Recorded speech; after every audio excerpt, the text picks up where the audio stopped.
DN Radio Comunicaciones. Una emisora ligada al Diario Nacional de México. Los comentarios emitidos en este programa no necesariamente representan la forma de pensar de la estación. Las ideas y manifestaciones son responsabilidad de cada locutor.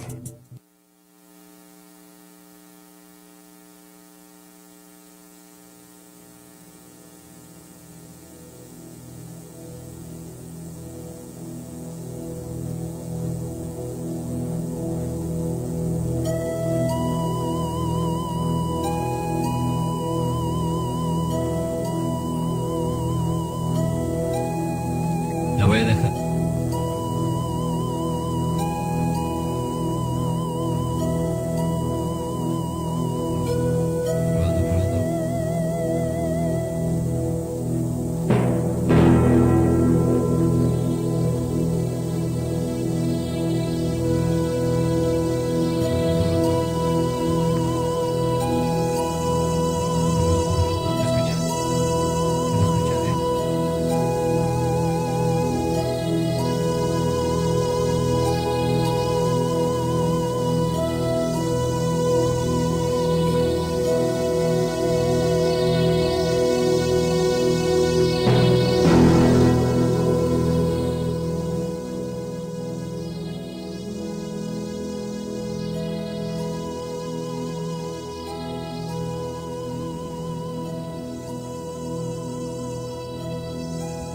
¿Ya me escuchas?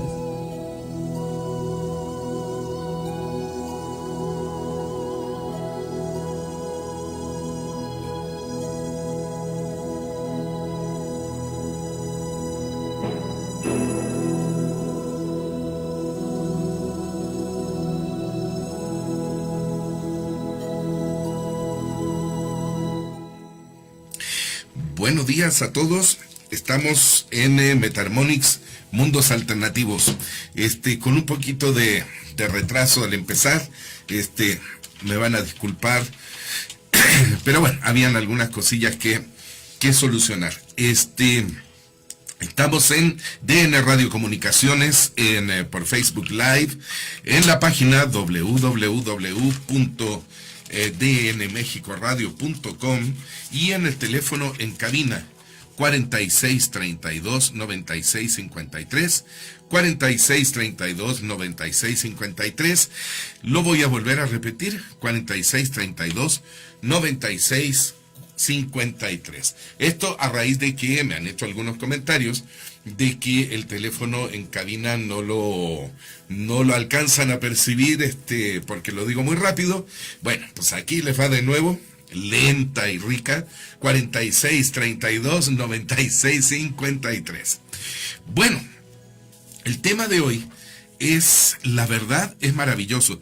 Miren, yo desde siempre y a tenor de forma muy personal, he admirado mucho la figura, tanto física como material y como espiritual, de lo que representa la mujer en nosotros mismos. El tema se llama El Retorno de la Diosa, y la verdad es que no es un tema que haya salido pues desde mi imaginación, sino que me encontré de casualidad hurgueteando ahí en mi biblioteca. Me encontré con un librito que se llama El Regreso de la Diosa, el principio femenino en la naturaleza y el cosmos, de Luis Lacruz. Luis Lacruz fue un colaborador en una revista que se llama Año Cero, de divulgación esotérica, científica, vaya, hay varias revistas españolas, las más destacadas, pues Año Cero y Más allá de la ciencia. Y este librito salió en algún momento junto con una de las ediciones de las revistas, muy buena. Y bueno, en esa época, no sé si ahora, pero en esa época la editaba un divulgador fabuloso que se llamaba Enrique de Vicente, y que era, digamos, un poco la competencia de Más allá, que la editaba el fallecido doctor Jiménez del Oso. Bueno, Este librito está editado por la editorial, editado por América Ibérica, Sociedad Anónima, y más o menos yo lo debía haber comprado por el año, hagan de cuenta, no sé, 2003, 2004, por ahí. Estaba recién cambiando el milenio, entonces un poco la onda era una actualización de toda la información histórica al calor de este cambio de milenio que se esperaban, en el cual se esperaban muchas cosas y que debió haber sido parteaguas para un cambio de conciencia muy especial. Y de hecho sí lo fue. Bueno, aquí se menciona, cuando yo abordo este librito y lo empiezo a leer, empiezo a encontrar muchos datos que me impulsan a investigar, a reiniciar una investigación que hice hace muchos años sobre el principio femenino en nosotros. Esta situación me lleva a releer el libro y a exponerles esta cosa del principio femenino en la historia de la humanidad y qué es lo que significa. Bueno, miren, cuando nosotros abordamos en cuestión de religión y nos vamos a antecedentes de tipo antropológico, en España, en Atapuerca, hace 300.000 años, ya habían homínidos que enterraban a sus muertos como demuestra una formación ósea que hay, que se llama la cima de los huesos en Burgos, que es un pozo así que está lleno de huesos que delatan una clarísima ritualización en cuestión de la muerte. Esto hace 300.000 años, es decir, estamos hablando de la prehistoria. También hay señales de que los neandertales hace 100.000 años practicaban ritos funerarios con el color ocre rojo. Sí, esto significa que ya hace 100.000 años ya había una conciencia trascendente con respecto al entierro de los muertos. No se sabe si había una trascendencia hacia la espiritualidad o había una trascendencia en el pensamiento funerario mismo, ¿sí? En donde se trataba de una forma especial a la gente que moría. Pero lo que sí se sabe es que posiblemente la vivencia religiosa del ser humano podría surgir de algún tipo de herencia animal, de una semilla de herencia animal. ¿Qué es esto? El animal normalmente, en base a instinto, toma a la muerte como un evento especial, puesto que el animal, como buena ánima, de ahí viene su palabra, está compelido a vivir. Entonces, cuando llega el cese de la vida, y que normalmente se da en términos un poco brutales, en el mundo animal es la depredación lo que normalmente pone fin a la vida, o bien causas accidentales, o bien también enfermedades, pero el cese de la vida en el mundo animal tiene un alto impacto en la inconsciencia de los individuos. Entonces, el animal en sí empieza a tomarse como un elemento simbólico de toda nuestra vivencia interior, ¿sí? Por lo tanto, la presencia animal en lo sagrado sugiere la adopción de una herencia prehumana. Esto significa que cuando el ser humano empieza a visualizarse en el animal, empieza una simbiosis. Y esta simbiosis del ser humano con la animal se relata mucho en ciertos cultos de tipo fetichista. Bueno, aquí empiezan, es como la simiente, como la parte original de todos los cultos de tipo reencarnatorio. ¿Sí? Cuando nosotros morimos y podemos encarnar en un animal, o viceversa, ¿sí? Cuando un animal encarna en nosotros. Esta situación empieza a dar como consecuencia una visualización del hombre hacia sus ciclos naturales. Entonces, el dolor de la muerte de un hijo es el común, por ejemplo, natural a todas las especies. Siempre la pérdida de un hijo es dolorosa hasta las especies más elementales. También, por ejemplo, el sentido de territorialidad y, consiguientemente, el sentido de apareamiento para la continuidad de las especies. ¿Sí? Los animales tienen inteligencia, por ejemplo. Esto como resultado de la observación de los animales ya en épocas actuales, tienen inteligencia, tienen lenguaje, hay uso de herramientas, hay autoconciencia en muchos animales. Por ejemplo, los bonobos, los machos, se aceptan como individualidades, ¿no? Esto en experimento, por lo tanto, nos vamos al hombre primitivo y empezamos a establecer estas similitudes, ¿no? El liderazgo, por ejemplo, es aceptado en los animales sociales, en el hombre obviamente también. Entonces, estas nociones, por ejemplo, el sentido de la territorialidad, el sentido de la atracción sexual hacia el apareamiento, la presencia hace que el animal logre una identificación muy íntima con el ser humano, y el ser humano lo integre dentro del ámbito de lo sagrado en estas culturas primitivas y vaya concibiendo una herencia prehumana en ellos. Estas territorialidades animales, por ejemplo, se transforman en lo que hoy es la noción de patria.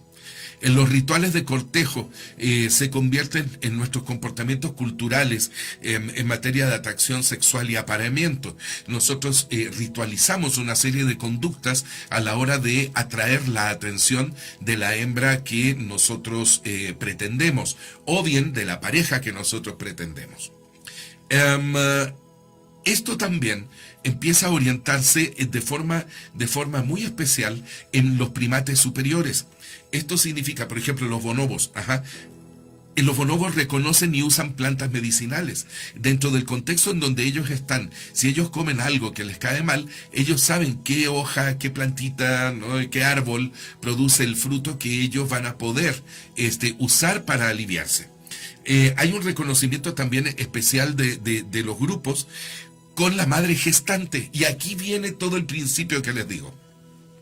Toda esta verborrea antropológica que les doy, todos estos inicios que les doy sobre la conciencia religiosa, sobre la conciencia ritual, sobre la herencia animal, sobre el hombre, sobre el inconsciente humano que está lleno de estos símbolos, de estos arquetipos, tiene por fuerza que orientar esta corriente mental, esta corriente incluso hasta genética de la consideración de la madre como una líder gestante, como incluso una entidad que es sobrenatural.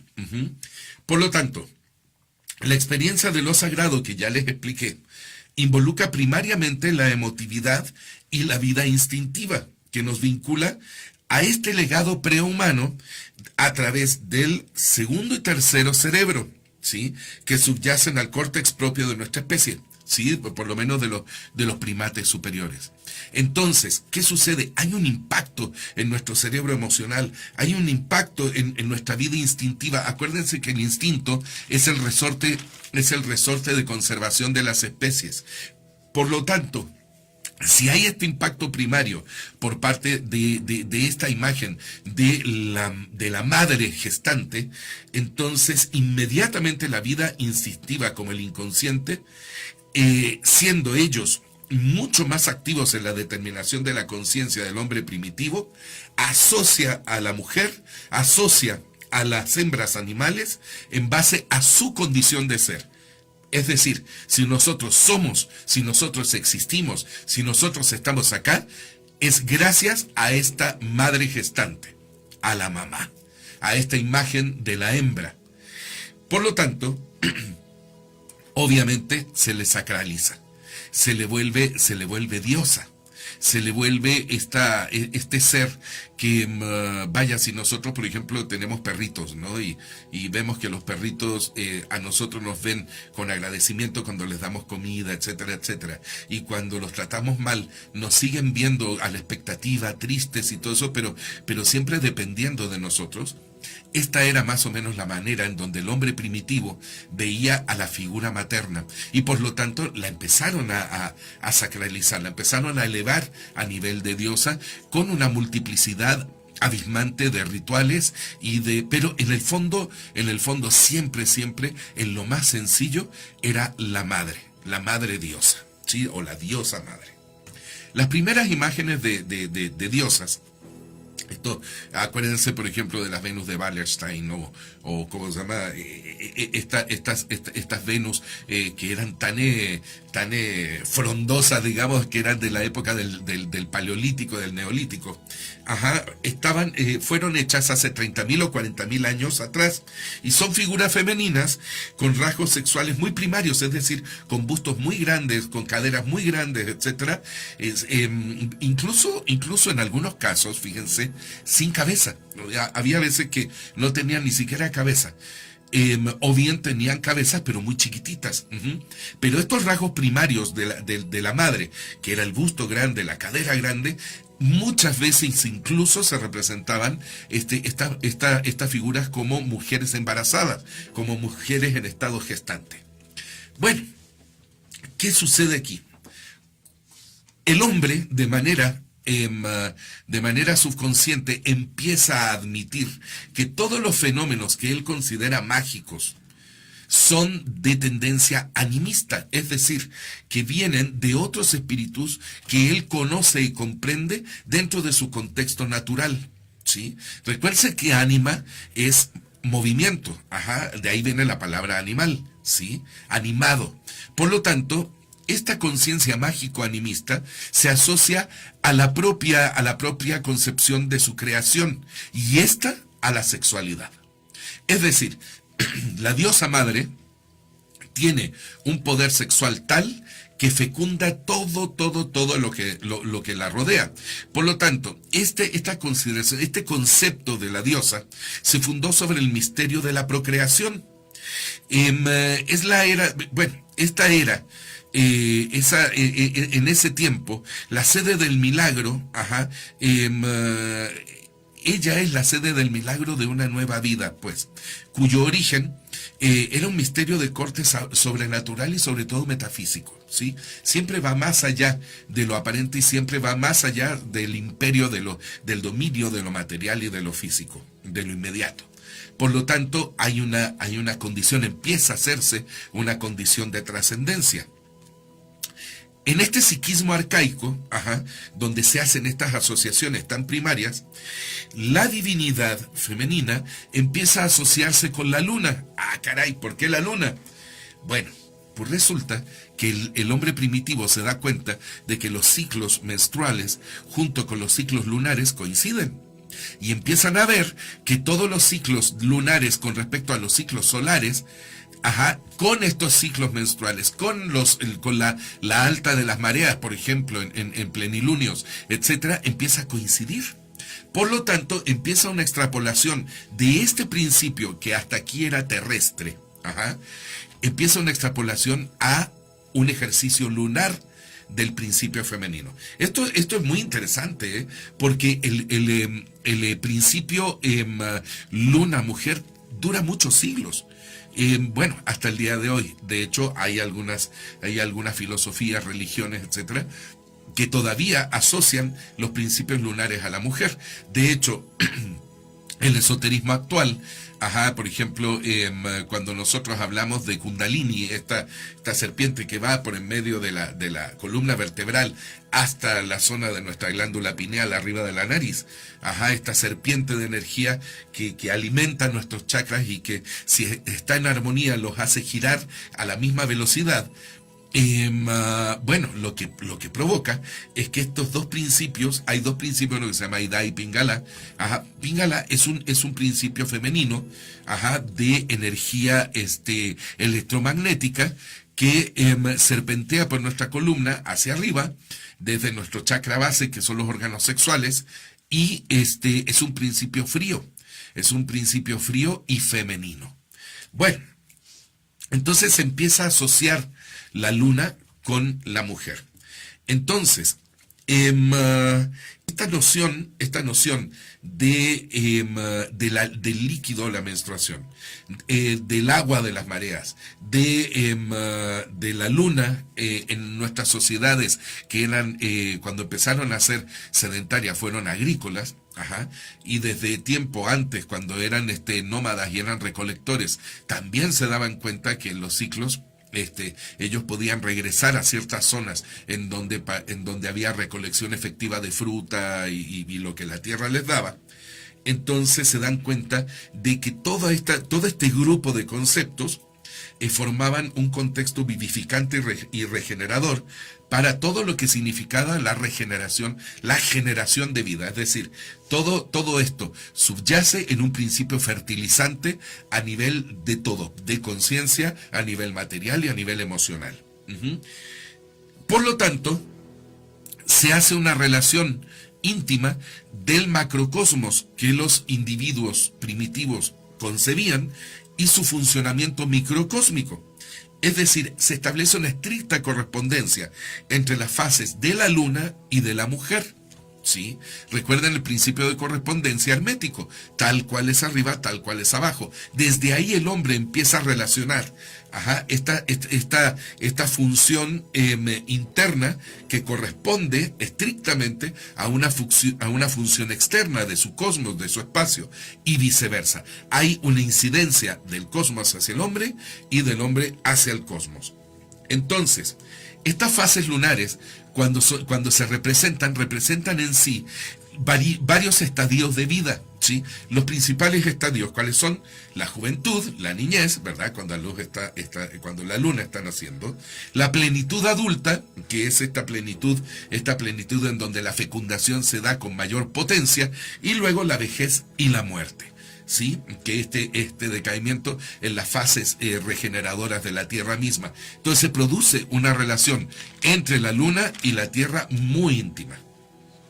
Bueno, hasta aquí vamos a irnos a un corte. Espero que el tema le esté gustando, porque realmente sí es apasionante, y van a ver cómo empieza a desdibujarse hacia la modernidad este concepto de mujer tan antiguo. Tenemos el teléfono en cabina 4632-9653, 4632-9653. Estamos en www.dnmexicoradio.com y en Facebook Live DN Radio Comunicaciones. No se vayan, aquí los espero.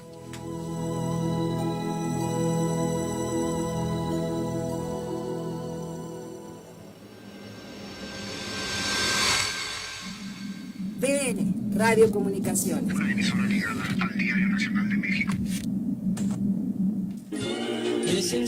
Sentido Humano que Transforma AC, siempre preocupados por la ciudadanía, te invitamos a conocer nuestras nuevas instalaciones ubicadas en Avenida Adolfo López Mateos, número 31, local 7, Barrio San Martín, Tepotzotlán, Estado de México. Teléfono 4991-0050. Facebook Sentido Humano que Transforma AC. Y recuerda, una sonrisa no tiene precio.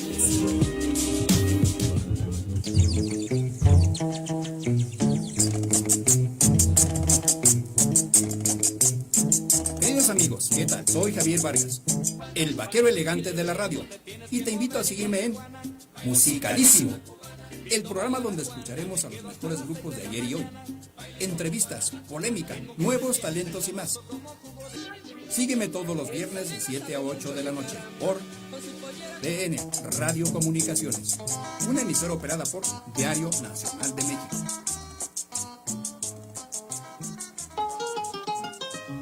Estimado amigo, soy Luis Espinosa y le invito a hacer un viaje a través de la música romántica. Acompáñeme todos los martes a partir de las 7 de la noche por esta su estación DN Radio Comunicaciones. El primer motivo de tu vivir. Tengo para usted anécdotas, poesía y la mejor música romántica para compartir juntos una hora buena.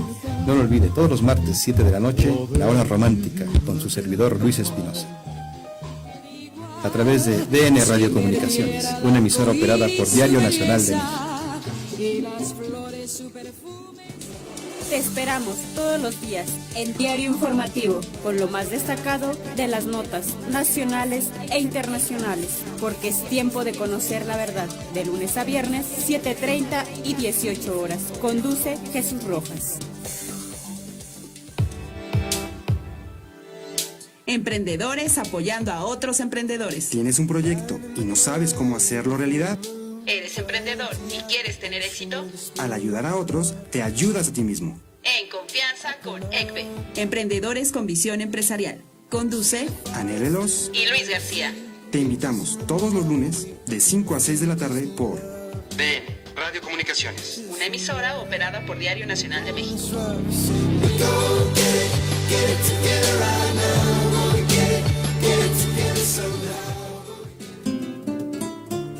¿Necesitas imprimir? Somos Estampados e Impresiones Digitales. Contamos con impresión de playeras, tazas, gorras, estampados textiles, recorte de vinil, impresión de lonas de gran formato, stickers y mucho más. ¿Necesitas volantes, tarjetas o credenciales en opalina o PVC? Las producimos al mejor precio y entregamos a tiempo. Llámanos al 55 65 63 58. 55 65 63 58. O visítanos en Avenida Toltecas 379A, Colonia La Romana, en Tlalnepantla, Estado de México. Estampados e Impresiones Digitales. Con nosotros llévate la mejor impresión. Pregunta por nuestros paquetes y promociones.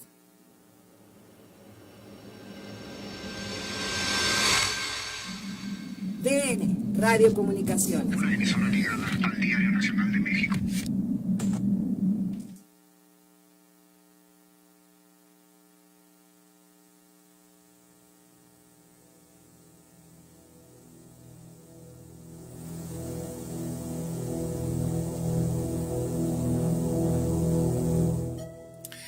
Bueno, aquí estamos recibiendo algunos saluditos.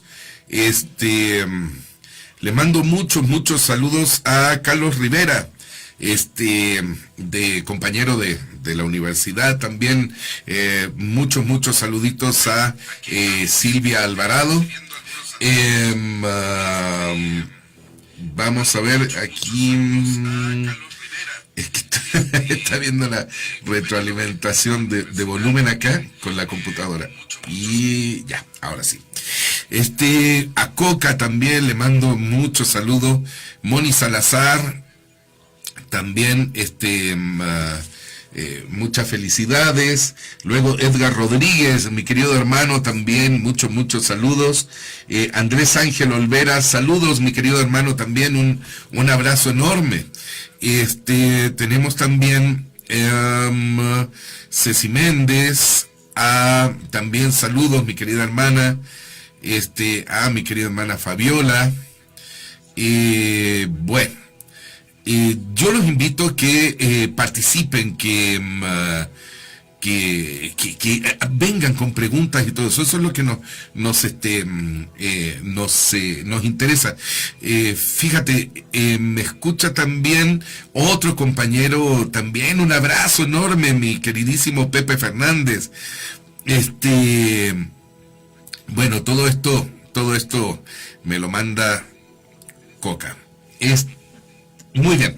Ángeles Villanueva también, saludos. Mi querida hermana Fabiola, también un abrazo grandote. Mi querido hermano Salvador del Castillo, también un abrazo enorme. Bueno, aquí el teléfono en cabina es 4632-9653. 4632-9653. Tenemos también nuestro Facebook Live, que es DN Radio Comunicaciones, en nuestra página www.dnmexicoradio.com. Bueno, y seguimos. Fíjense, nos habíamos quedado en esta cosa de la diosa madre, de las fases lunares que representaban juventud, la plenitud adulta, y la muerte. Todas las culturas tienen esta idea de la luna significando en sus ciclos esta parte del nacimiento y de la muerte, específicamente de la muerte, más allá del sol. El sol como que significa, ya es un principio más vivificante porque es luminiscente. En el caso de la luna, al estar inserta dentro de un contexto de oscuridad, y esta luz que irradia es una luz maravillosa, es preciosa, la verdad, pero es una luz trémula, es una luz menos brillante y más intimista. De hecho, si ustedes empiezan a ver en las etnias antiguas, incluso hasta en las etnias modernas, pero ya un poquito más alejadas, se van a dar cuenta de que toda esta parte del conocimiento que se da a la luz de la luna viene justamente de estas reuniones que establecían los viejos, los consejos de viejos con los jóvenes, aleccionándolos en la intimidad de la noche. Y esta idea viene desde la América precolombina hasta la antigua Babilonia. Siempre está este contexto. Entonces, la diosa cuando se autogesta, porque la diosa no necesita tener una unión sexual para gestar, resulta que tiene un hijo que también es lunar, que en su ciclo representa su muerte y su resurrección. ¿A qué les suena, no? Entonces, esta resurrección, este nacimiento, vida, resurrección, muerte y resurrección, se le atribuye al poder de la diosa madre. Por eso la diosa luna es el conocimiento. La luz de la luna simboliza el conocimiento. Bueno, esta magna mater, esta madre, esta mega madre, ¿no? Esta madre todopoderosa es el Espíritu Santo en las Trinidades cristianas después. ¿Sí? Se simboliza con una paloma, y la paloma nunca siempre simbolizó lo mismo. Por ejemplo, es el animal de Afrodita, de Venus. El animal de Venus es la paloma.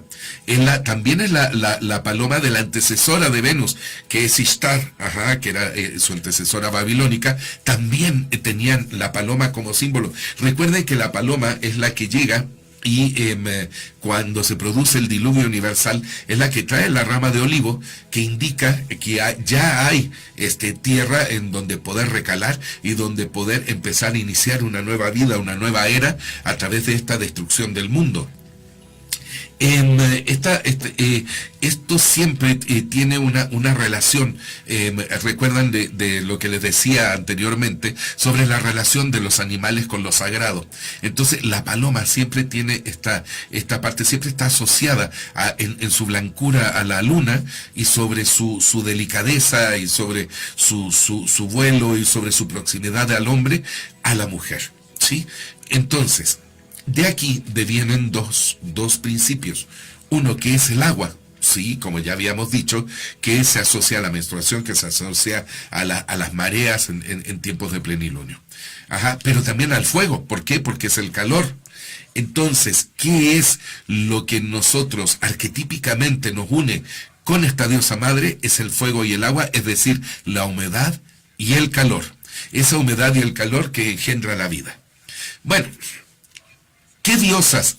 En la antigüedad les voy a decir alguna que otra nada más, pero por ejemplo, tenemos en Egipto diosas que comparten estas características, pues Tefmut. En Grecia, por ejemplo, tenemos a Vesta.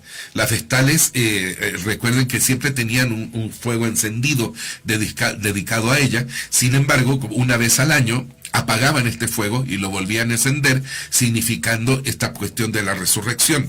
Diana, como se llama, tiene también esta fiesta del 15 de agosto, que es el Festival de las Velas, que coincide en este sincretismo cristiano que después se viene con la Asunción de Nuestra Señora, la fiesta de la Asunción de Nuestra Señora. También en este sentido de sincretismo, de esta unión de religiones, de creencias, para poder empezar a permear hacia las otras, En este caso, el cristianismo fue una religión que siempre usó estas armas de sincretismo, de unión de creencias. Tenemos la fiesta de la Candelaria. Recuerden que la fiesta de la Candelaria es el 2 de febrero. Y la fiesta de la Candelaria, coincide plenamente con la fiesta de Santa Brígida, o Bridget, que es la diosa de la tierra y de la luna. Bueno, y de estas cosas, como se llama, fecundativas, de Irlanda, de Anglia, lo que ahora es Inglaterra, Gales y el sur de Francia, ¿sí? En los celtas creía en Anu o Anis, que era la diosa de la luna y de la tierra también.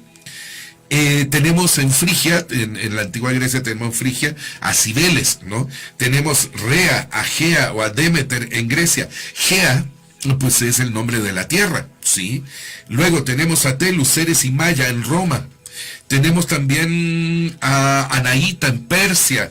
Tenemos a Selene, que es la diosa de la luna. Pero también tenemos a Hécate, fíjense, que es la parte maligna del principio femenino lunar. Bueno, la diosa es la madre que no necesita sexualidad, porque es un principio único, para poder reproducirse, ¿sí? La diosa es la madre virgen que procrea sola al Dios Hijo, ¿sí? De hecho, en la antigüedad, en Grecia, a este tipo de diosas se le llamaban parthenos.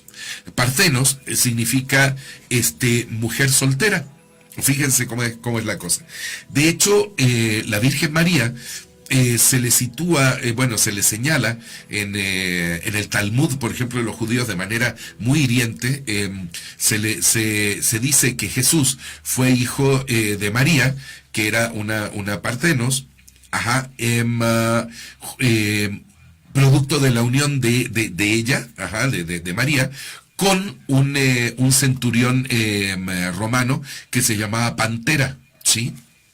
Bueno, este simbolismo es bastante curioso, porque Pantera era como decir Pérez para nosotros en español, es decir, era un nombre súper común, ¿sí? Entonces, y al ser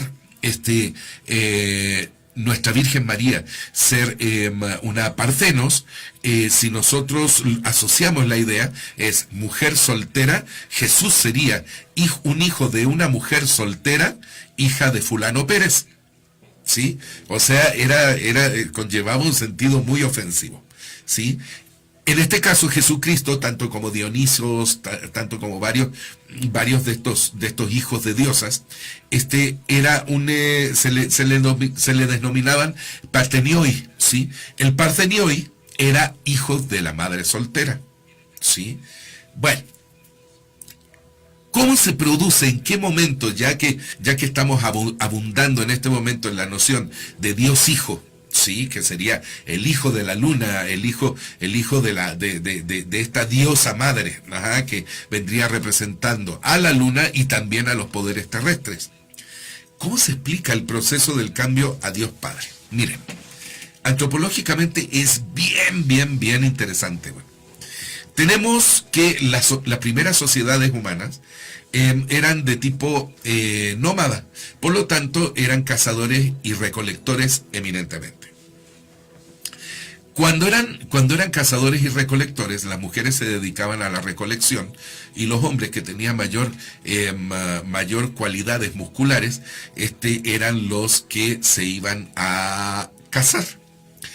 Las mujeres recolectaban y empezaron a darse cuenta de estos ciclos lunares, de estos ciclos de la naturaleza, y fueron las primeras en tener conciencia de cómo se daba el fenómeno fertilizador en la tierra, ¿sí?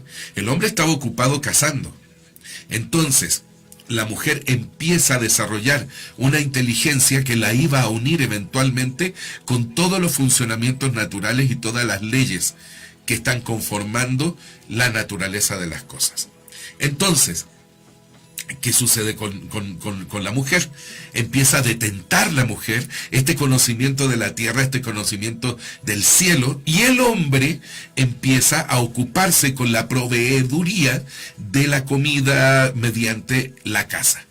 El hombre empieza a transformarse en una entidad eminentemente cazadora y violenta. ¿sí? Y la mujer es la detentadora de vida. La mujer es la que está inmediata a la vida, a la concepción de los hijos y además a toda esta cosa que es la agricultura posteriormente, que es la que detenta, digamos, toda la fertilización de la tierra. Y digo posteriormente porque hasta ahora es recolección. Cuando se vuelve sociedad sedentaria, se empieza ya a desarrollar la agricultura, en base a esta observación y conocimiento que las mujeres empiezan a tener de estos recursos en base a la recolección. Entonces las mujeres empiezan a darse cuenta que obviamente pues empiezan la vida a través de semillas, que se tiene que meter en el interior de la tierra, que tiene que haber humedad en la tierra y que tiene que estar de acuerdo a ciertos ciclos lunares y solares para que esta vida se pueda gestar. Entonces aquí empieza a haber una especie de mentalidad mágica con respecto a este fenómeno. Y los hombres empiezan a irse a casar. Ya son sedentarios, pero el hombre sigue siendo nómada o seminómada en su afán por perseguir la cacería. En algún momento nosotros explicamos en algún programa, sobre todo los del principio, cómo es que el hombre empieza a sedentarizarse con respecto a la cacería. Es bien interesante, ¿eh? El hombre ya empieza a ser una entidad armada a medio tiempo, es decir, comparte el hogar con la labor de cacería. Pero el ser humano empieza a darse cuenta también que en vez de perseguir la cacería, imitando el sonido de los animales, puede hacer que la cacería, que la presa, venga hacia ellos. Entonces, en vez de seguirlo por días y hasta semanas, empiezan a atraer la cacería y pueden ahorrarse energía y empiezan a sedentarizarse estas civilizaciones. El hombre empieza a ser una entidad violenta a medio tiempo. Entonces, cuando empiezan estas sociedades a crecer y empiezan a consumir sus recursos inmediatos, y empiezan a desarrollar estas tierras de trabajo, empiezan a necesitar más, obviamente, ¿sí? Entonces empieza este afán de expansión territorial del hombre, y en esta expansión territorial, el hombre que empieza como cazador, luego es cazador a medio tiempo, se vuelve militar de tiempo completo. Y nacen los soldados, ¿sí? Nace la gente que está entrenada de tiempo completo para invadir, para ocupar tierras, para conquistar tierras a favor del grupo humano que la necesita. En este caso, de hombre cazador pasa a hombre guardián y de hombre guardián pasa a soldado. Y la mujer, el papel de la mujer, queda todavía más íntimamente ligado a su propia tierra y mucho más íntimamente ligado a esta condición lunar, ¿sí? De hecho, las primeras hechiceras, las primeras chamanas en Siberia, fueron mujeres, ¿sí? Entonces, se empieza a dar esta cuestión, esta derivación del dios hijo lunar con la unión de la madre, en unión a la madre. Entonces se empieza a considerar una especie de unión medio incestuosa, en donde se crea un principio de androginia, en donde la madre y el hijo forman una sola cosa. Entonces se forma el andrógino, ¿sí? Entonces, un ejemplo de androginia, por ejemplo, podría ser el dios Atum o Atón, ¿sí? En Egipto, cuando viene esta revolución creada por Akenatón, en donde se impone este dios solar, que específicamente es solar, puesto que en contraposición a la mujer, que es lunar, empieza a desarrollarse esta concepción del dios padre, que es solar. Entonces, este Atum egipcio tiene la facultad de procrearse solo, por lo que es trino y único. Fíjense, tenemos que el Espíritu Santo, la mujer lunar, o la Virgen, como ustedes la quieran llamar, procrea al Hijo, ¿sí? Pero esta procreación a partir del Hijo necesariamente tiene que venir de un solo único, de una concepción única, de un Dios que es todopoderoso, ¿sí? La mujer es la primera concepción de eso. Pero necesariamente cuando Atum se abroga la idea de ser, de procrearse a sí mismo y procrear y hacer de su progenie a partir de sí mismo sin necesidad de una cuestión externa sexual, entonces se crea un tercer principio. Por lo tanto, esta cuestión, que es la dualidad integrada en un andrógino, deviene necesariamente en un tercer principio y se forma el principio trino. Bueno, en este caso, Atum es este principio trino, pero con Dionisos o Baco es el mismo caso. Y bueno, y el sincretismo con Cristo, pues era una cosa de tiempo nada más. Estamos en teléfono en cabina 4632-9653. Estamos en DN Radio Comunicaciones y www.dnmexicoradio.com. No se vayan, aquí los espero.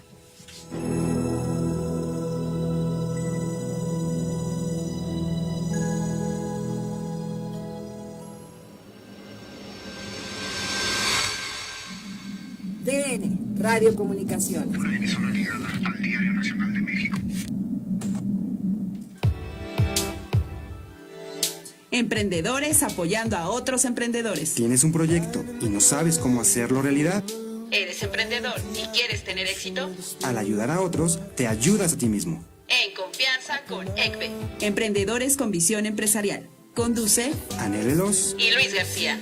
Te invitamos todos los lunes de 5 a 6 de la tarde por DN Radio Comunicaciones. una emisora operada por Diario Nacional de México.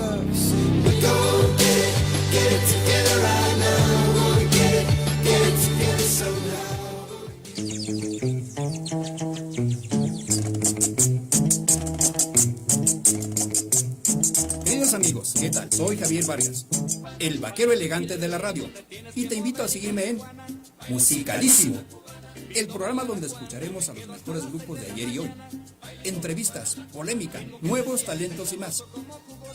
Sígueme todos los viernes de 7 a 8 de la noche por DN Radio Comunicaciones, una emisora operada por Diario Nacional de México.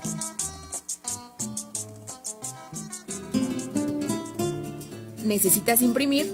Somos Estampados e Impresiones Digitales. Contamos con impresión de playeras, tazas, gorras, estampados textiles, recorte de vinil, impresión de lonas de gran formato, stickers y mucho más. ¿Necesitas volantes, tarjetas o credenciales en opalina o PVC? Las producimos al mejor precio y entregamos a tiempo. Llámanos al 55 65 63 58. 55 65 63 58. O visítanos en Avenida Toltecas 379A, Colonia La Romana, en Tlalnepantla, Estado de México. Estampados e impresiones digitales. Con nosotros llévate la mejor impresión. Pregunta por nuestros paquetes y promociones. Estimado amigo, soy Luis Espinosa y le invito a hacer un viaje a través de la música romántica. Acompáñeme todos los martes a partir de las 7 de la noche por esta su estación DN Radio Quisiera Comunicaciones. ser el primer motivo de tu vivir. Tengo para usted anécdotas, poesía y la mejor música romántica para compartir juntos una hora bohemia. No lo olvide, todos los martes 7 de la noche, la hora romántica con su servidor Luis Espinosa. A través de DN Radio Comunicaciones, una emisora operada por Diario Nacional de México.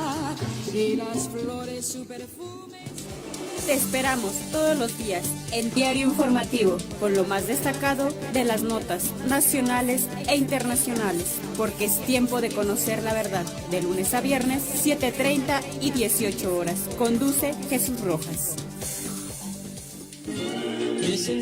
Sentido Humano que Transforma AC, siempre preocupados por la ciudadanía, te invitamos a conocer nuestras nuevas instalaciones ubicadas en Avenida Adolfo López Mateos, número 31, local 7, Barrio San Martín, Tepotzotlán, Estado de México. Teléfono 4991-0050. Facebook Sentido Humano que Transforma AC. Y recuerda, una sonrisa no tiene precio.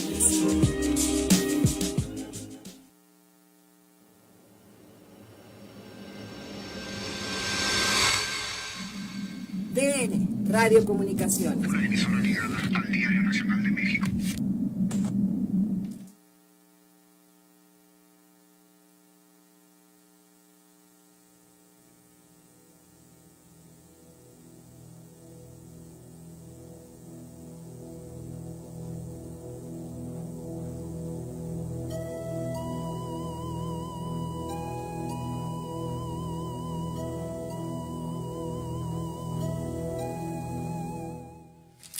Bueno, ya estamos en el aire. Miren, esta música que está sonando es un Metarmonic. Ajá. Es específicamente es un Metarmonic que es mío. De hecho, es el Metarmonic que se desarrolló en base a la numerología de mi nombre. Es música sagrada y es la representación sonora de uno mismo. ¿Para qué sirve? Pues para potenciar, para facultades de todo tipo, para que nuestra energía se equilibre y nos hagamos cada día más conscientes de nosotros mismos y seamos más funcionales y asertivos socialmente. ¿Dónde podemos hacer los Metarmonics? En el 55 14 58 65 35, 55 14 58 65 35. Ese es mi teléfono. Háblenme, mándenme mensaje, comuníquense conmigo y les explico cómo es esta magia tan maravillosa que es el Metarmonic, que es lo que da el nombre a nuestro programa. Bueno. Tenemos acá los comentarios de Mónica Alejandra Salazar. Pregunta, ¿en qué momento o tiempo histórico se efectúa el cambio de Diosa Madre a Dios Padre?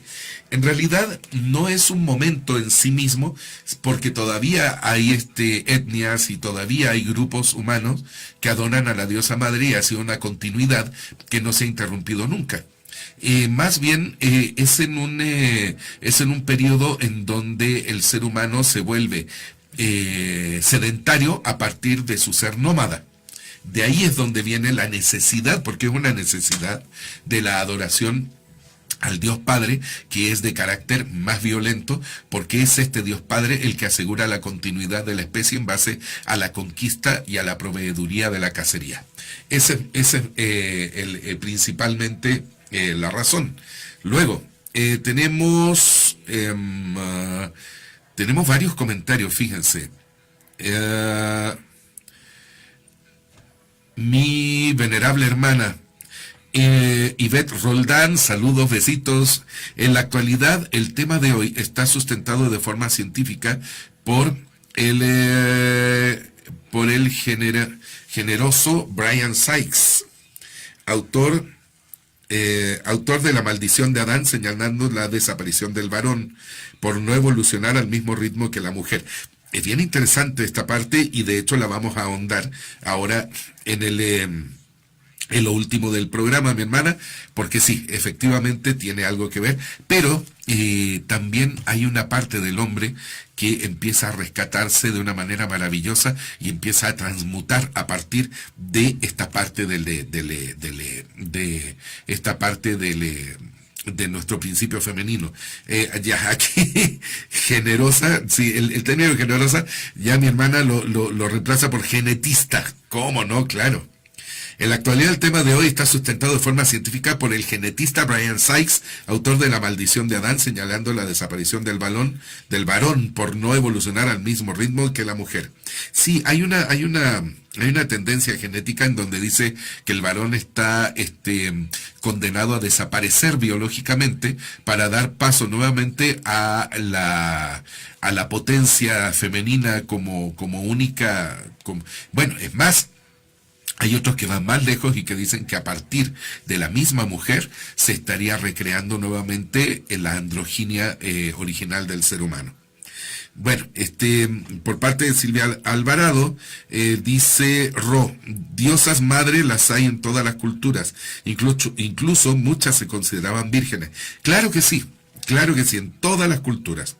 Es muy interesante y de hecho, como lo estamos diciendo ahora, la sexualidad no estaba excluida del principio de virgen. Virgen en sí era la mujer soltera. Así se comentaba. Y podían haber hijos de mujeres solteras, hijos de vírgenes. Incluso en la antigua Israel, en Judea, pues los hebreos pensaban que la virgen en sí era la mujer que era menor a los 15 años de edad. Entonces, en rigor, La Virgen María, por ejemplo, sería virgen dentro de estos dos contextos. Uno sería virgen porque era menor de 15 años, de hecho tenía 15 años justos, y socialmente era una virgen, y por otro lado era una madre soltera, puesto que no había habido un matrimonio de hecho con José, en el sentido de la cópula y la concepción como tal, sino que ella engendró el hijo de otra esencia, pues, ¿sí? Aquí tenemos también otro comentario de Miguel Ángel. No manches, claro, ¿cómo no? Hola, buen día. Miguel, un abrazo enorme para ti, con mucho cariño. Las deidades femeninas asociadas a la Madre Luna y tienen alguna influencia en nuestra vida. Saludos y abrazos deluxe. Claro que sí. Claro que sí, las explicamos hace algún momento. De hecho, pues nada más para nombrar un par, sería Selene y Hécate desde el punto de vista maligno de la influencia lunar. Si tienes conocimiento de alguna deidad precolombina en México, fíjate que no he ahondado en esa parte, y sí estaría interesante, fíjate, empezar como a estudiar la parte de este tipo de deidades aquí en México. ¿Sabes qué? Por una sola cosa, y se me ocurre ahondar en esto, porque nos atañe de manera directa, porque todos estos estudios nos atañen de manera directa en nuestro devenir social y espiritual actual. Fíjate que está muy bueno y lo vamos a tomar como tarea. Vamos a investigar estos principios precolombinos, estas diosas precolombinas en el México antiguo. Muchas gracias por el aporte. Luego, tenemos... Ok, Ivette Roldán, mi querida hermana, sería Ometeotl, la diosa dual. Ok, muy interesante. Mil gracias por el aporte. Ometeotl, la diosa dual, sería una diosa propia de aquí de México. ¿Sí? Luego tenemos a... hola Rodrigo, un saludo, excelente tema. Soy José, muchas felicidades. ¿Me puedes comentar cómo se llama el principio que habla de lo que es arriba es abajo? Bueno, el principio que señala lo que es arriba como lo que es abajo es el principio de correspondencia de la tabla de Esmeralda, del Kybalión. Sí, se le adjudica la autoría a Hermes Trismegistos y es uno de los 7 principios universales del funcionamiento del todo. Ajá. Tengo acá saludos para Nava Carmín. Luego tenemos también otro correíto por acá. Edgar Rodríguez, un gusto escucharte, mi querido hermano. El tema muy interesante, el estudio de nuestro lado femenino sirve para entender un poco a la mujer y seguir creciendo juntos. Sí, efectivamente, esa parte es muy asertiva, es muy clara, y de hecho con el tema vamos a llegar a una conclusión de este tipo. Bueno, seguimos entonces. Este sincretismo que hablábamos de los cultos paganos con las actuales religiones, etcétera, nos da lugar a estos hijos de la luna, ¿sí? Que pues empiezan, por ejemplo, bueno, son muchísimos, ¿verdad? Pero vamos a tomar solamente 3. Atum, que es el resultado de esta revolución religiosa que hace Akenatón, que es esta madre que se procrea a sí misma y autoprocrea a su hijo. ¿Sí? Por lo tanto, Atum es el dios egipcio que se procrea solo, por lo tanto tiene este principio único y trino dentro de sí. Luego también viene la parte dionisíaca, ¿verdad? Que es Baco, que es prácticamente el mismo caso, y luego el sincretismo de Cristo que se hace con Baco, con la religión dionisíaca, y con estos 3 con Cristo específicamente. Con él, las mujeres tienen un papel prioritario que trasciende todas las reglas del momento. todas las reglas que se aplicaban en el tiempo de Jesucristo, Cristo las transgrede, porque para Cristo tiene muy claro el papel de la mujer en este momento. ¿Cuál es? Fíjense, estaba Marta, estaba María de Betania, estaba María Magdalena, específicamente María Magdalena, y bueno, obviamente su madre, ¿no? La madre de Cristo, que es objeto de esta Inmaculada Concepción, en donde viene el Espíritu Santo en forma de paloma. Ya lo habíamos relacionado, esta parte de la paloma, con el culto lunar. Pero Cristo es solar. Aquí viene también una parte, digamos, de nuestro pensamiento ocultista, en donde, bueno, si Cristo es solar, bueno, pues es hijo de una diosa lunar. Aquí entonces los dos principios, el principio solar, que es electrónico, luminiscente, calórico, que es masculino, se mezcla en perfecta armonía con el principio de la madre diosa, que es lunar, que es un principio físico electromagnético. Entonces, en un mundo en el que los hombres agradecían, todo esto se da, toda esta parte en donde Cristo favorece, donde Jesucristo favorece a la mujer, empezando por María Magdalena, se da en un contexto social en donde los hebreos decían, gracias Señor, por no haber nacido perro ni mujer, ¿no? Es decir, había un contexto machista a ultranza terrible. Entonces, ¿qué pasa? En los evangelios canónicos hay pocas trazas de esta potencia de la mujer actual.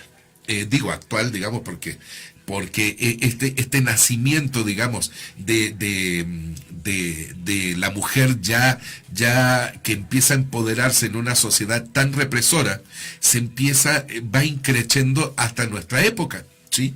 Entonces, pero en los evangelios gnósticos y en los apócrifos, primero, María Magdalena es la preferida de Jesús. Tenemos un principio solar, que es Jesús, unido en matrimonio, o en connivencia sexual, con un principio lunar, que sería María Magdalena, que sería, de acuerdo a los evangelios gnósticos y apócrifos, la primera discípulo de Jesús. La primera discípulo de Jesús. Antes que Pedro. ¿Sí? Por esto, Pedro se sentía celoso de esta intimidad de Jesús con María Magdalena, pues la hacía, fíjense, Jesucristo hacía depositaria a María Magdalena de todos los secretos arcanos y ocultos de su doctrina, ¿sí? Tanto es así que los discípulos, de acuerdo a los evangelios gnósticos, iban con María Magdalena para preguntarle todos los detalles y todos estos aspectos teológicos que se veían ocultos por Cristo, pero que María Magdalena les debía instruir como principal discípulo. Y esto era escandaloso para la época.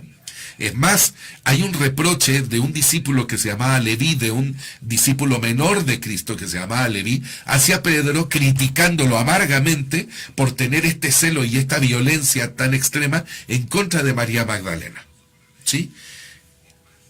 Ya decía Cristo en los evangelios gnósticos y apócrifos, que el reino de los cielos, fíjense lo que voy a decir, el reino de los cielos vendrá cuando no haya diferencia entre mujer ni varón. El reino de los cielos vendrá cuando no haya diferencia entre hombre y varón. ¿Qué está diciendo Jesús aquí en los evangelios? Perdón, esto lo van a encontrar, obviamente en el canónico no, pero sí en los gnósticos y en los apócrifos. ¿Qué es lo que está diciendo Jesucristo acá?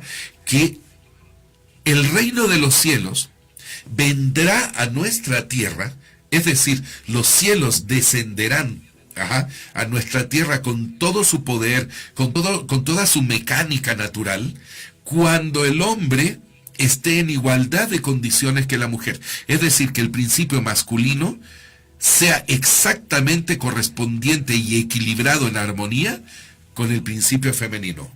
Ay, güey. Es muy, muy, muy...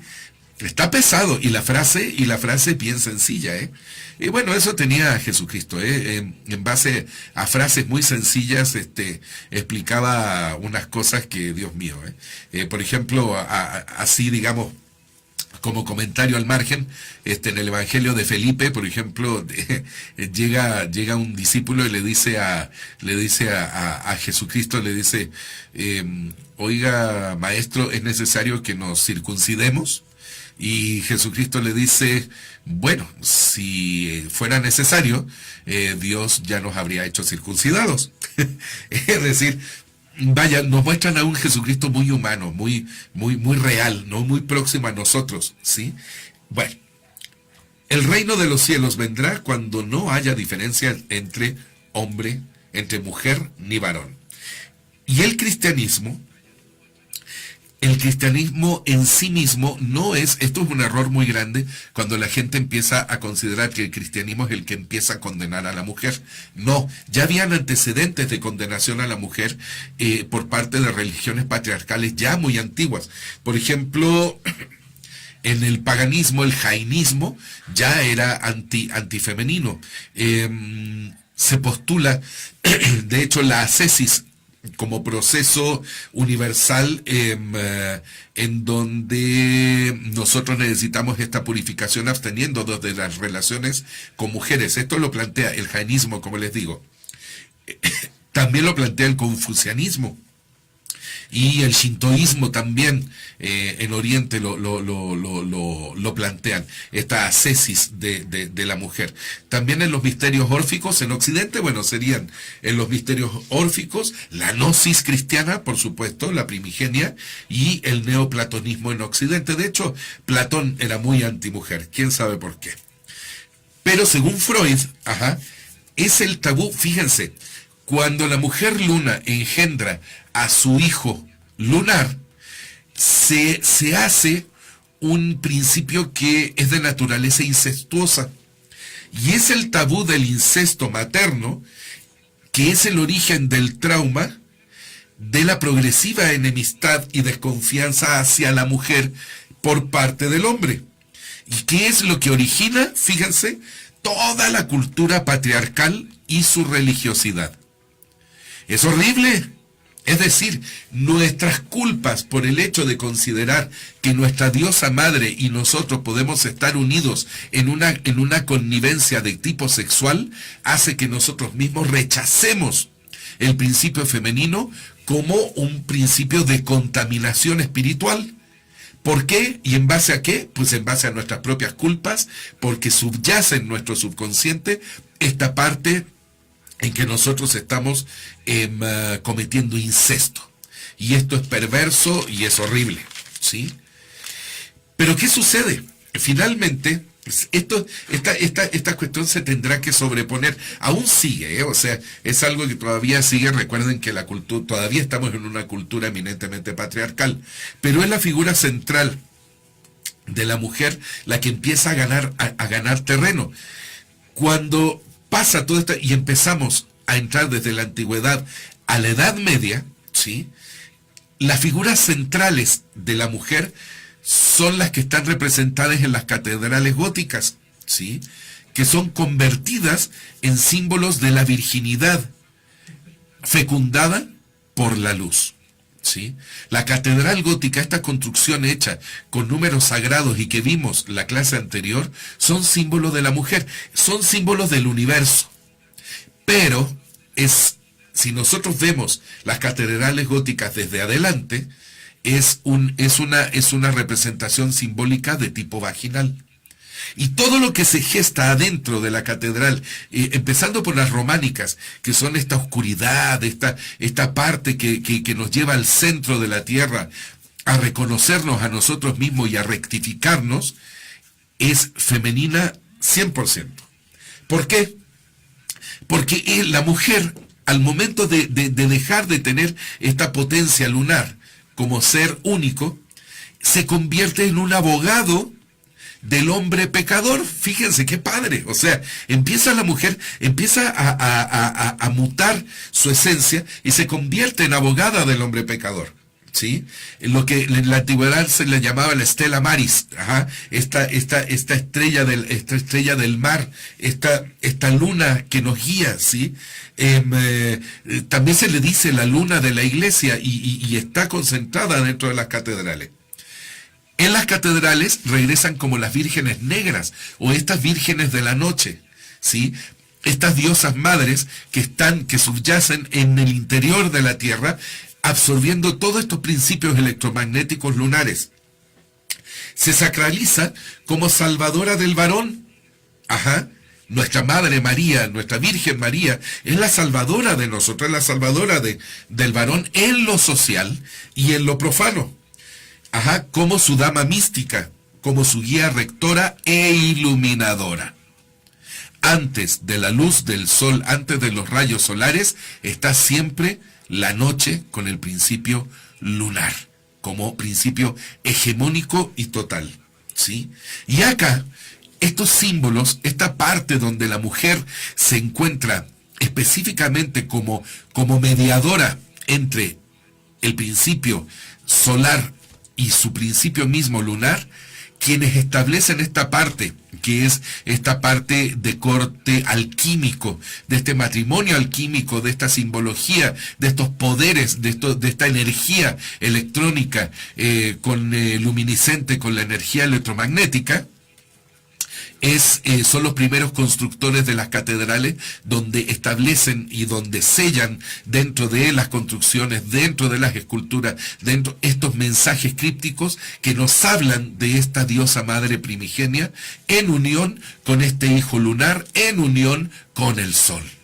¿Sí? Se vuelve algo maravilloso, y quienes establecen y quienes dejan esto claro y quienes lo hacen permanente para las generaciones venideras son justamente estas cofradías de constructores, estos masones operativos, quienes dejan esta sabiduría para la posteridad.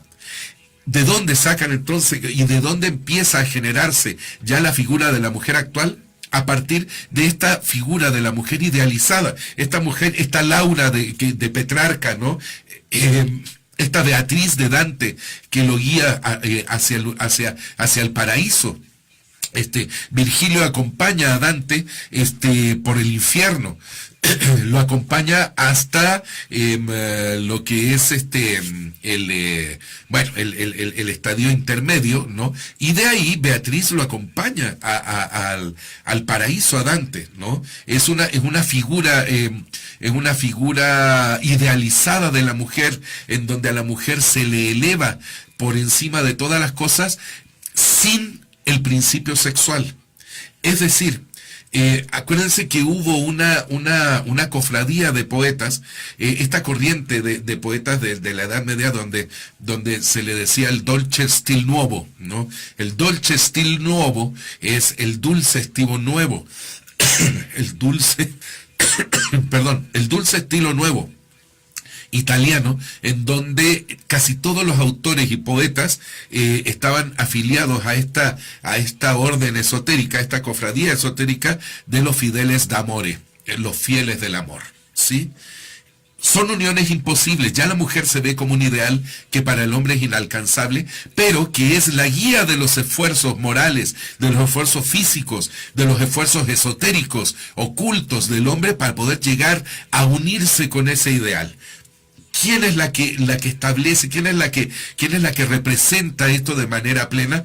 Ni más ni menos que Leonor de Aquitania, en donde ella hace esta corte de sabios, y desde donde se establece, donde ella establece este concepto de amor romance, en donde el caballero, el hombre armado, el cazador que yo les decía, el hombre armado, el militar, que es el guerrero, él mismo se fija en su mente el ideal de esta mujer, esta doncella, que es inalcanzable. Muchas veces la reina, ¿sí? La reina que ya está casada con el rey, pero este caballero,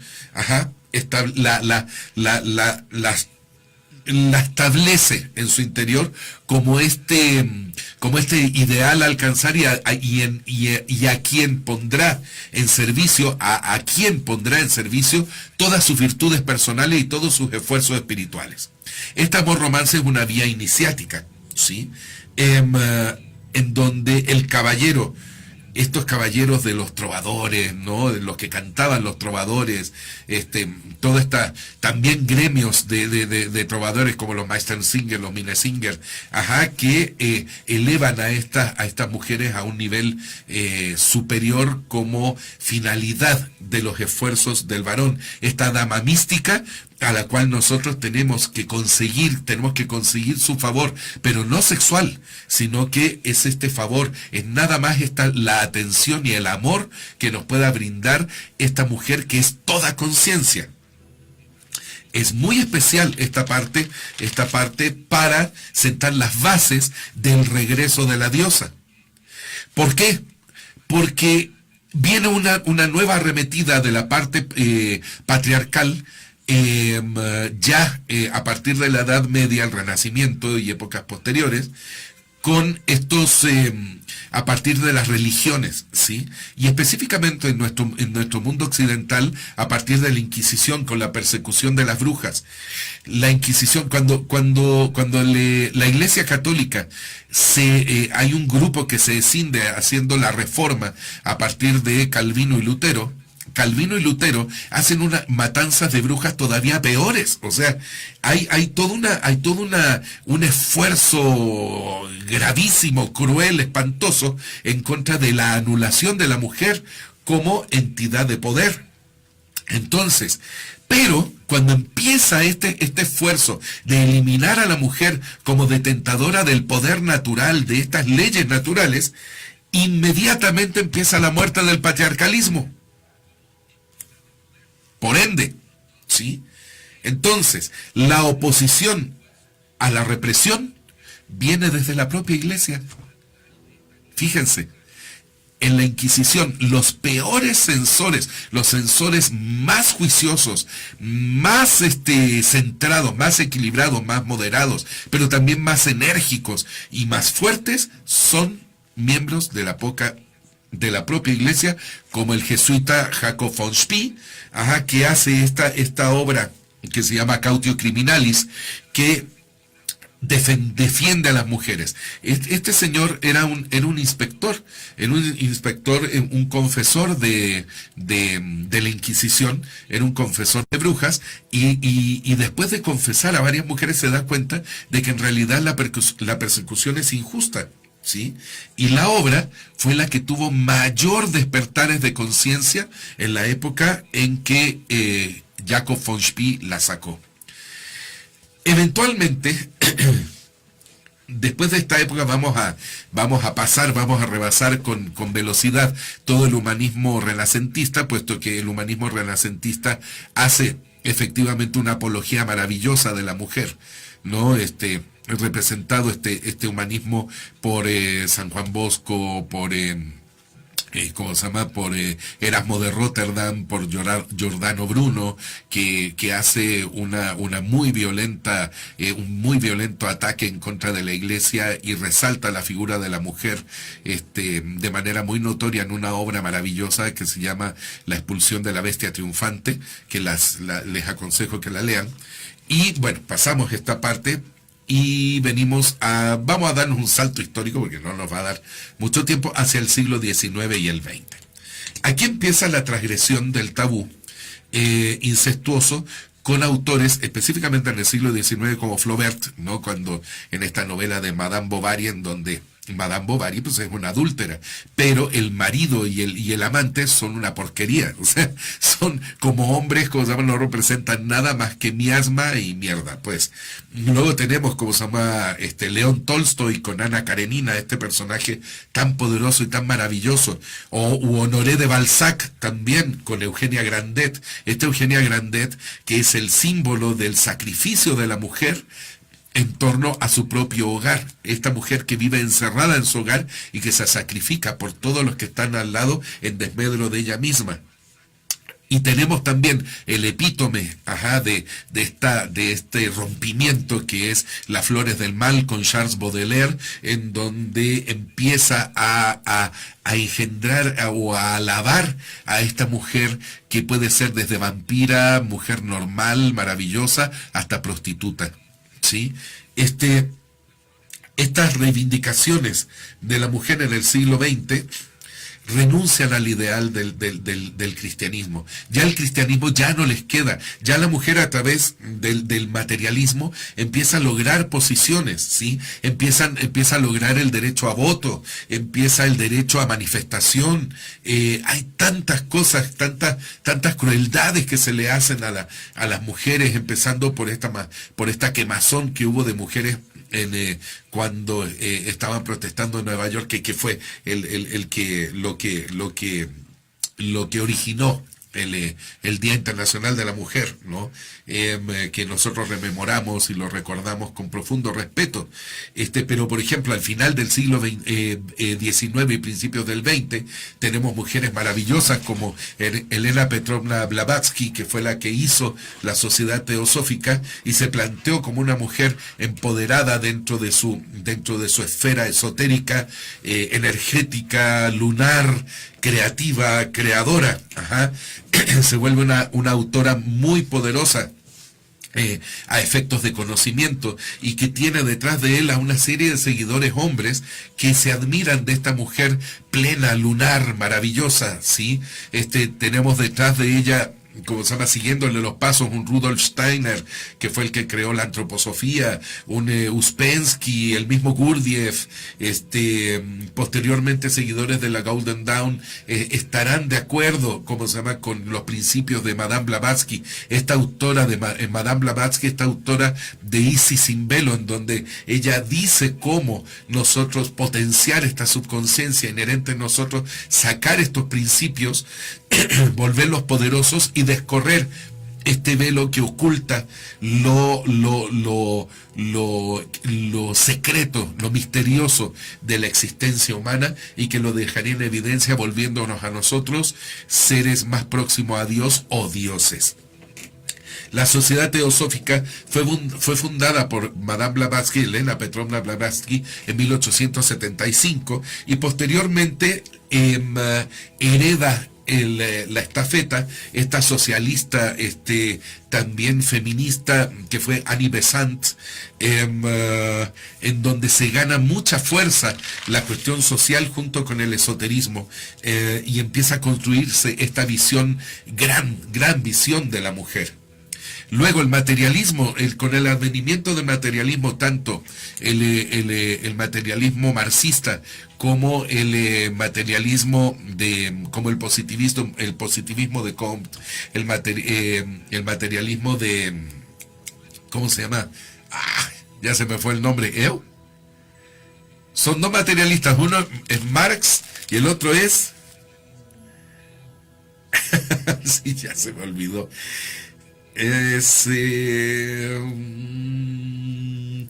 Bueno, hay un materialismo de tendencia positivista, ya se me fue la onda, y tenemos un materialismo marxista. Pero en todo caso, los dos tipos de materialismo, perdón, Marx y Engels son los materialistas, digamos, de izquierda, por así decirlo, socializante. Pero hay un materialismo positivista. Bueno, el positivismo es de Augusto Comte, pero este materialismo es bueno, es la antítesis. Pero bueno, de todas maneras vamos a seguir. Cuando empieza a llegar el materialismo, entonces la mujer regresa sin ningún complejo, empieza a ejercer el derecho sobre su cuerpo, empieza a ejercer el derecho su sexualidad que tanto tiempo se reprimió. Ya no regresa nada más la madre lunar, regresa la hermana, regresan nuestras hermanas, que son el yin del yang, ¿sí? Estos principios opuestos pero plenamente correspondientes. Estas hermanas de existencia que son maravillosas y que representan lo opuesto a nosotros, pero que en armonía también se establece en correspondencia con nosotros. Si nosotros sabemos comprender este espíritu femenino hermoso, ellas también vienen con nosotros y formamos una sola imagen de Dios. Tanto hombre, una buena mujer como un buen hombre son la imagen perfecta de Dios, ¿sí? regresan nuestras hermanas. Ellas encarnan estos arquetipos junguianos de la mujer competitiva y del eros exaltado como cazadora del varón y dueña de la iniciativa. Es decir, Jung propone este arquetipo de la mujer que es dueña del varón, que lo caza, que lo posee, pues, en el mejor de los sentidos. Esta mujer que posee al hombre, en este tipo de convenio que se hace entre hombre y mujer, y la mujer llega y toma la iniciativa por el hombre. Aquí es en esta armonía maravillosa de ires y venires, de flujos y reflujos, en donde el hombre toma iniciativa, la mujer toma iniciativa, y los dos mismos ceden frente a la voluntad del otro. Esta cosa es maravillosa. Ahí es donde, en términos de lo oculto, podemos establecer Ida y Pingala, estas dos serpientes que se unen 7 veces y se separan hasta llegar a la glándula pineal, en donde el hombre, sin renunciar a su principio masculino, se da cuenta de que hay un principio femenino adentro de él y que este principio femenino tiene que ser incluyente para la mujer que viene a su vida o a las mujeres que están presentes en su vida y para todas las mujeres de toda la sociedad, puesto que uno como individuo, cuando uno actúa en este contexto de las cosas, hace que toda la sociedad tienda a mejorarse en el sentido de la aceptación de los dos principios y recibir a esta diosa madre de nuevo a nuestro interior. La mujer actualmente es un símbolo, es un parteaguas, pero sobre todo es un símbolo del progreso cultural y civilizador desde que se inventó la agricultura y la luz que permitió que la humanidad pasara de la prehistoria a la historia. La mujer fue ese principio femenino fue el que hizo que las sociedades primitivas evolucionaran de la prehistoria a la historia a través de la agricultura, a través de este progreso de cultura que hace que los nómadas se vuelvan sedentarios. Es maravilloso, caray. Y en el siglo XXI, en nuestro siglo, se acaba de ajustar este reloj de la creación. Y quienes tenemos la sensibilidad, estamos viendo cómo es esta alba de un tiempo nuevo, este amanecer, este nuevo amanecer de este tiempo nuevo, donde el principio femenino es protagonista, como en el amanecer de los tiempos en nuestra prehistoria. Este principio femenino es el amanecer de una nueva evolución humana o esta parte, digamos, que hace que la evolución humana continúe con nuevos bríos, con una nueva era, con nuevos principios naturales que hacen que nosotros nos volvamos cada día más divinos al amparo del retorno, del regreso de nuestra diosa madre, la mujer. Bueno, hasta aquí este programa. Les agradezco mucho su asistencia. El teléfono en cabina es 4632-9653. Estamos en www.dn México Radio. Estamos en DN Comunicaciones, en DN Radio Comunicaciones. Unos saludos finales a Cecilia Méndez, saludos, Ro, gracias, un abrazo. Ángeles Villanueva, saludos. Mi querido hermano Martín Loera, también un saludo, un abrazo enorme. Mi querido hermano Ismael Reyes, también un saludo enorme, enorme, enorme. Y bueno, y tenemos acá saludos a Alejandro de DN Radio, a Mica, y tenemos acá dice, Pepe dice acá, espero que sí me recuerde. Sí, claro. Los aztecas tenían la creencia en una deidad que era Ometeotl, que es masculino y femenino al mismo tiempo. La palabra se divide Ome, que en náhuatl es uno, y Teotl, que significa Dios. Es interesante notar la raíz Teo, claro que sí. Perdón, fe de rata, C es igual 1, Ome 2, Ometeotl, 2 dioses. Excelente, gracias Pepe. Y sí, a tu respuesta, así es, sí lo soy. Y mi edad, 3 años. Les mando entonces, a ver, Coca, Hume, Saint-Simon, Little, Lafitte, Spencer. No, ninguno de ellos. Bueno, ya el nombre del materialista en algún momento ya lo recordaré. Y bueno, ya estamos entonces al final del programa. Les deseo mucha suerte. Háblenme para lo del Metamonic 55 14 58 65 35. Y les mando un abrazo enorme y una preciosa semana, un bonito fin de semana y nos vemos hasta el próximo jueves. Dios los bendiga. Muchas gracias.